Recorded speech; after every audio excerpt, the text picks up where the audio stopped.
Hey, I'm DJ Sixsmith. I'm here with Melissa Lee. Big shot, the Ozempic Revolution. It's a brand new CNBC documentary.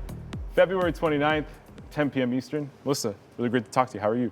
Good. It's a really exciting time because Ozempic has been in the news for a while now, and the whole anti-obesity weight loss conversation has been going on. So why'd you want to do a deep dive on this?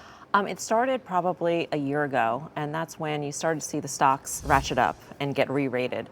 And every day on my show, Fast Money, we were talking about Eli Lilly and Novo Nordisk and how the stocks are going up, up, up.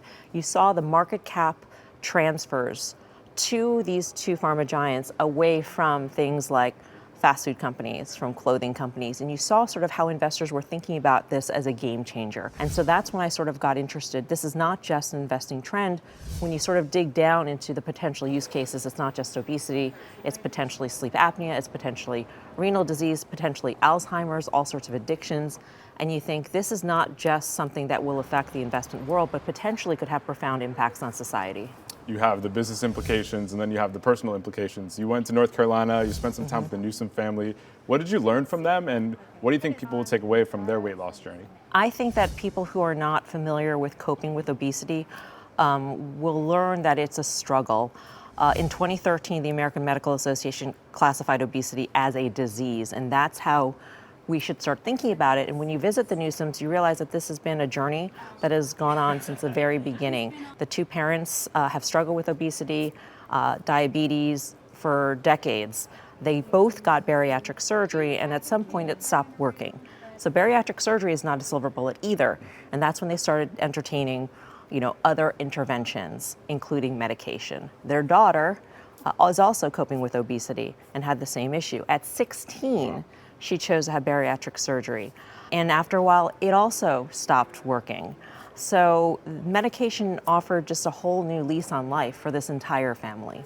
So then you peel back the layers and you go to Copenhagen. You visit Novo Nordisk, you go into their labs. First of all, how do you prepare for something like that? It's a rare opportunity. And what did you learn when you were over there? You pack for all seasons. That's what I learned. Right, yeah. It was really interesting going there because it is rare that they allow a news crew into the research labs in particular.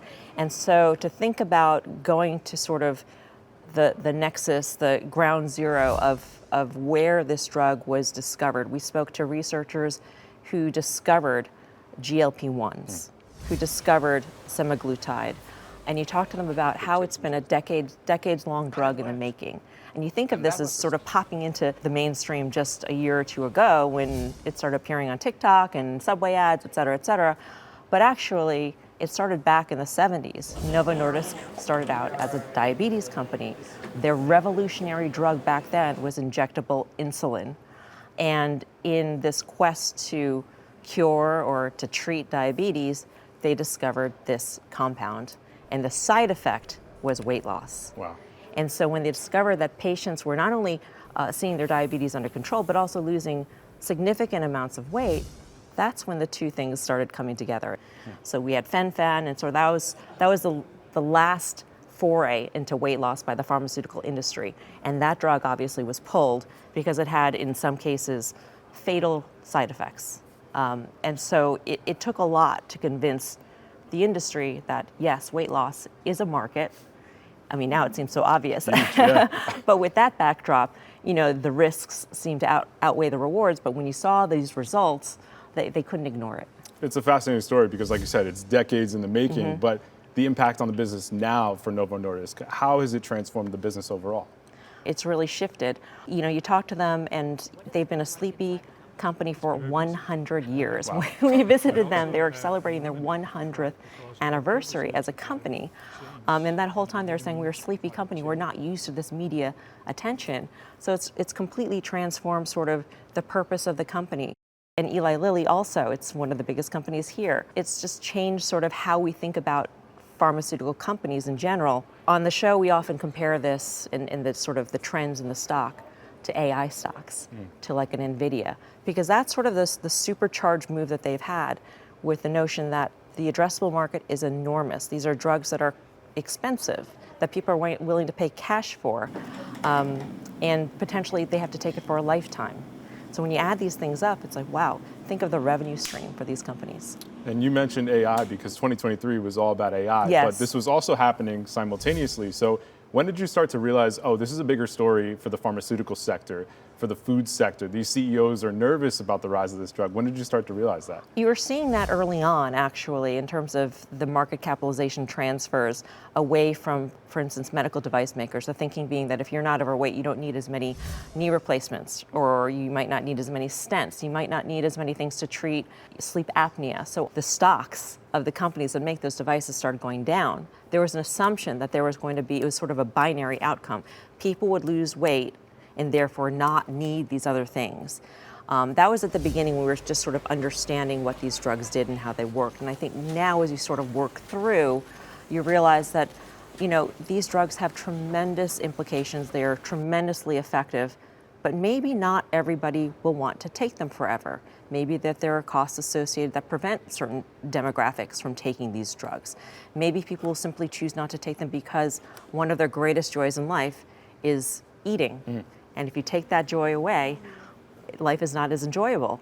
So there are all these choices involved in terms of whether or not to take these drugs.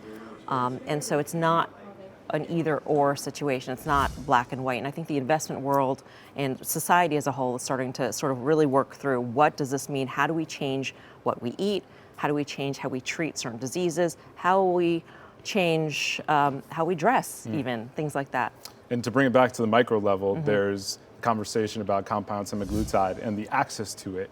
And in the documentary, you get to see the rise of that and these medical spas as well. So how does that factor into the larger story here you're trying to tell? Well, we all know about the shortages for these drugs. There's just tremendous demand, which, I mean, if you think about it, it's just staggering, the demand for this drug, considering it's a drug you have to inject, it's a drug that has to be refrigerated, it's a drug that costs a lot of money. There are all these barriers to using these drugs, and yet everybody still wants them. So to get around the shortages and the cost, some people are resorting to compounders. And so compounding is sort of an interesting gray area, and I think people should realize, and I hope that we bring this to light in the documentary, that even if they say it's just like semaglutide, which is on the FDA shortage list, which is why compounders can make their own versions, just because a compounding pharmacy says it's like semaglutide, it's not. Semaglutide is a patented molecule. It is in shortage. So then you have to ask, well, where are the compounding pharmacies getting these molecules if they're in shortage? But still, for some, it's about cost and it's about access. It's a tough decision. I think people are going to learn a ton in this documentary. You did a lot of great reporting. What do you think will surprise people the most here? That's a tough one. I think that there are a lot. I mean, I think that, you think about these drugs and you think it's a wonder drug, it's a game changer. And I think that there is a strong case to be made for that. But at the same time, there's a lot of things that we still don't know about these drugs. We don't know about the longer term side effects in terms of the drugs being used at these dosages. They've been used for diabetes for a very long time, but at much lower dosages. So what are the longer term implications? We don't know about the longer term implications for children. That was one of the aspects that we examined in the documentary. But there's only been 1 year of trial data for use in children. So that's still sort of an unknown. And I think people will be surprised also at the sort of promise and degree of wonder there is surrounding these drugs and what they could potentially unlock for society. And as a society, I think we should also be thinking about who has access to these drugs. These drugs can be game changers for many people who are in desperate need of them, who can change the trajectory of their health and their wellness by taking these drugs, but who will have access to them? And I think as a society, we need to think about those disparities. Our CNBC audience is very business-minded, so when those folks check out this documentary, what do you think some of the takeaways for them will be? I think that because the stocks have risen so much, I think that it'll sort of be a glass half full, glass half empty. I mean, I think that we really strove to present both sides of the story. I think that we present the audience with all of the amazing things these drugs could have in store. And this year, 2024, will be a critical year in terms of a lot of data readouts for other use cases for this drug, for sleep apnea, for liver disease, for kidney disease, and the beginnings of Alzheimer's trials. So I think that'll be very important. I think that's sort of baked into the stocks right now. It's the downside that people aren't necessarily thinking about because there's so much hope surrounding these stocks and so much hope baked into them. And I think that that's something that investors might want to think about at some point. That's Melissa Lee. You can catch her every day on Fast Money. And don't miss Big Shot, the Ozempic Revolution, Thursday, February 29th, 10 p.m. Eastern on CNBC. See you next time.